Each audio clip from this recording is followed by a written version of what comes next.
You are begging God, show up, arise, oh Lord, let your enemies be scattered. And God is saying, no, you arise. When you arise, I have arisen. Because you don't know who you are. That's why God is in the business of making us. You know, when you are a child, anytime you call on God, he shows up. When you start maturing, when you call on God, God will call on you. You know, when Moses faced the Red Sea, he called on the Lord. And God said, why are you calling on to me? This was the same guy that was in Egypt. He called God 10 times. God showed up 10 times. Now the Egyptians are chasing him, and he stands before the Red Sea, no way forward, and he calls unto the Lord, and the Lord said, why call it unto me? And God said, go forward. Go forward where? There is a sea before me. Should we drown? You can't drown, sir. Don't you know who you are? The rod that you are carrying is for dominion. And God said, stretch forth thy rod. And when Moses stretched it, a mechanism was activated behind the scene. The Bible said, with the blast of his nostrils, he parted the Red Sea. That means God didn't need to come for the Red Sea to pass. How does God part Red Sea?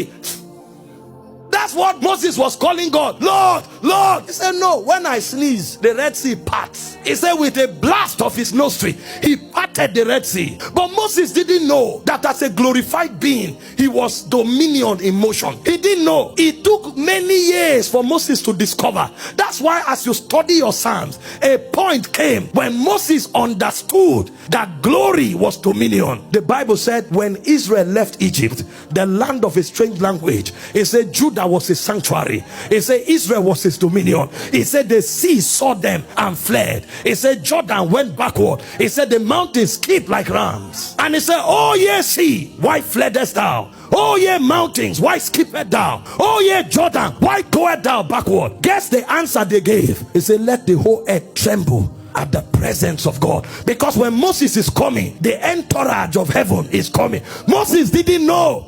When Moses discovered it, Moses went to God, and God said, my angel will go with you. He said, we will not depart from here. If your presence does not go with us, we will not depart. Moses didn't know at first that glory was not about light. He was seeing the Shekinah, but he didn't know the meaning. He thought the Shekinah was about direction. It's beyond direction. It's dominion. When Moses discovered it, Moses entered rest. He entered different cities without fear. And even the nations knew that when Moses comes, God comes. That's why when he entered the territory of Balak, the Bible said Balak didn't rise up to fight him, because this guy is dominion in motion. It said Balak went to look for a man called Balaam. It said whoever Balaam blesses is blessed. Whoever Balaam curses is cursed. Before Balak confronted Israel, Israel didn't have weapons. They didn't have chariots of iron. They didn't have bows. They didn't have arrow. They were just coming with glory. And kings were afraid of them. They had to call Balaam to curse them before they could bring their own army. Their own army had chariots. Their own army had training. Their own army had weapons. But they were afraid of confronting Israel. You know what Balak said? I heard that every city they pass through, they lick it up. And when he brought Balaam, even Balaam didn't know the extent of the dominion of glory. Balaam said, come on, let's do this job quickly and go. Balaam tried divination one time. It didn't work. He tried. It didn't. Imagine, they carried your name to a shrine. They are invoking you. You are sleeping, but it's not working. You are not praying. You are not fasting. They carry you. They bring something from Indian Ocean. They bring something from Sahara Desert. They kill a virgin. They tear the intestine of crocodile. They do the whole conjuring. And when they shouted your name, you were sleeping. Thunder appeared. A point came, Balaam said, there is no enchantment against Jacob. There is no divination against Israel. He said, the shout of the king. Hey. Sahika kora katene kapatala. Varakana sagata. Mahilo talash. There is a level where you seek intervention. You call intercessors. You call prophet. You are doing 7 days vigil. You are pouring oil around your house. That's good. But you see, revelation is in realms. When you know you are a glory carrier, you know you are a system of dominion. The devil will not keep me awake, sir. I sleep because he giveth his beloved sleep. But when I stand up, if I roar, hell shakes. Go call my name in a shrine. See what will appear to you. He said there is no enchantment. He didn't say Israel cannot be enchanted. When they check where they get wars for conjuring, for enchantment, when you call Israel, the place is deleted. That means no weapon of darkness has the potency to hurt you.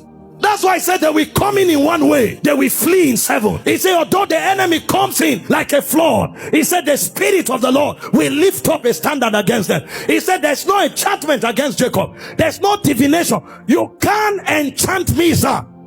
That utterance does not exist in the demonic coven.